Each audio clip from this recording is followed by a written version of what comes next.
السلام عليكم. النهارده ان شاء الله هنعمل رز بلبن بتركايه كده بسيطه، بس بتفرق قوي في طعم الرز.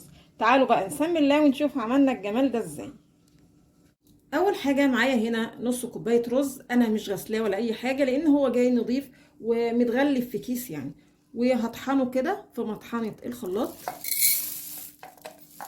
ولو حابه تغسلي الرز مفيش اي مشكله، اغسليه وصفيه من الميه كويس قوي وحطيه كده تحت مروحه او مكان هاوي يعني لحد ما ينشف خالص، علشان يبقى سهل عليكي ان انت تطحنيه بالمطحنه.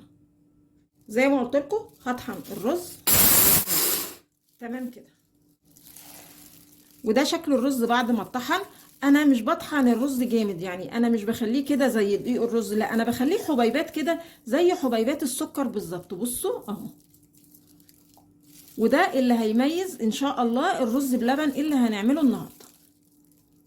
هجمع المكونات الاول كده على البارد.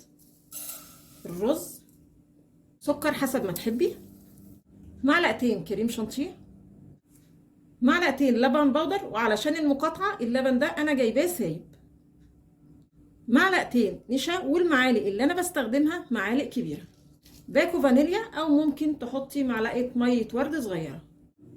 وبعدين هضيف لتر لبن او يعني كيلو لبن. هقلب الكلام الجميل ده كله مع بعضه لحد ما اتاكد المكونات كلها دابت في اللبن، واللبن يكون بارد علشان ما يكلكعش النشا اللي احنا حطيناه.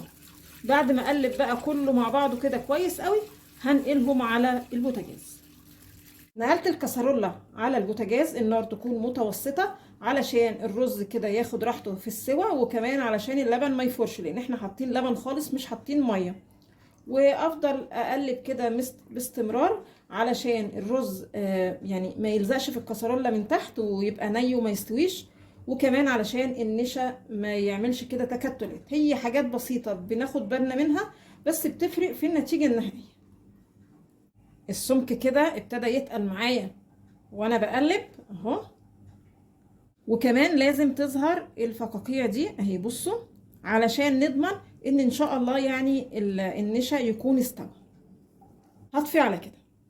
بعد ما شلت الكسرولة من على النار، افضل اقلب فيها شويه كده عشان اخرج منها الحراره، علشان وانا بصب الرز كده في البولات لا قدر الله البولات ما تتكسرش من الحراره.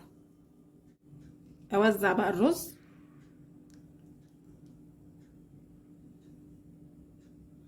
بعد الرز ما يبرد خالص هدخله بقى شويه في التلاجة لحد لما يسقع. بعد الرز ما سقع زوقته كده بسيط. تعالوا بقى نشوف ايه الاخبار. عايزه اوريكم بقى ايه الرز. بصوا قد ايه كريمي وبيبقى طعمه حلو قوي. عايزه اقول لكم التركه اللي بنعملها اللي هي طحن الرز زي حبيبات السكر كده فعلا بتفرق في طعم الرز بلبن. يا رب النهارده الفيديو يكون عجبكم، وانتظرونا ان شاء الله بفيديو جديد، وما تنسوش الاشتراك في القناه.